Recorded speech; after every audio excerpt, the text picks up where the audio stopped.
La démarche Citergy nous a engagés dans un périmètre, à faire évoluer le périmètre de nos actions. La démarche de maîtrise de l'énergie de la ville de Lyon, c'est d'abord une démarche de sobriété. C'est d'abord à nous de travailler sur les besoins dans un souci d'économie et de développement durable, avant aussi de montrer des réalisations exemplaires en termes de production de photovoltaïque ou de consommation de bois par exemple.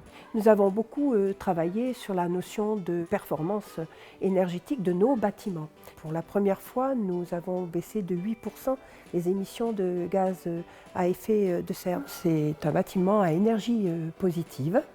C'est la première école que nous avons faite dans cette démarche-là. L'école a bénéficié de travaux importants, remplacement des fenêtres, des visseries, des menuiseries, isolation extérieure, isolation de la toiture.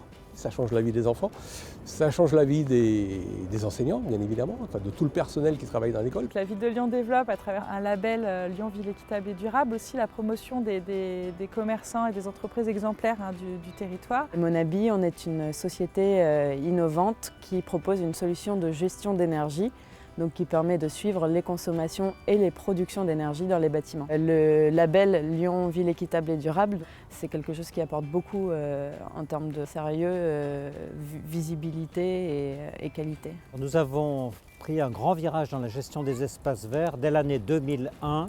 C'est assez paradoxal parce qu'on renvoie une image verte de nos pratiques, mais finalement, lorsque nous avons établi notre premier bilan carbone, il s'avérait qu'il était négatif. Nous sommes passés de pratiques horticoles à des pratiques environnementales. C'était un travail assez long, mais nous avons atteint notre objectif en 2005 de ne plus utiliser de produits chimiques dans les espaces verts de Lyon. Le parc Blandan a été ouvert au public il y a 2 ans. On est totalement dans cette logique. Nous n'avons pas de massif de fleurs, nous avons un arrosage plus que limité, simplement pour la reprise des végétaux. On est dans un courant de pensée qui soutient cette démarche et le public maintenant comprend plus facilement. Dans ce parc de la Tête d'Or, nous organisons chaque année des rendez-vous de la biodiversité pour expliquer tout notre travail. La démarche de maîtrise de l'énergie, elle est engagée à la ville de Lyon depuis de nombreuses années.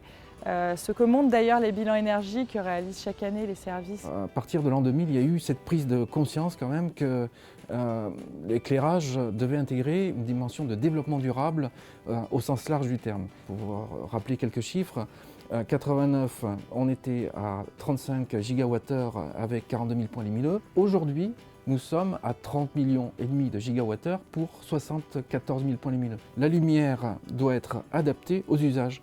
Donc à partir de là, on s'autorise à éclairer quand on en a besoin. On est capable de faire jusqu'à 70% d'économie d'énergie par rapport à une solution classique. Quand on dit qu'on fait des économies d'énergie, on a une courbe, on sait où est-ce qu'on va et on sait jusqu'en 2050. C'est un objectif, certes, mais pour l'instant, on le tient, cet objectif-là. Nous travaillons autour des vulnérabilités de la ville de Lyon aujourd'hui pour changer la ville demain, pour les enfants de demain.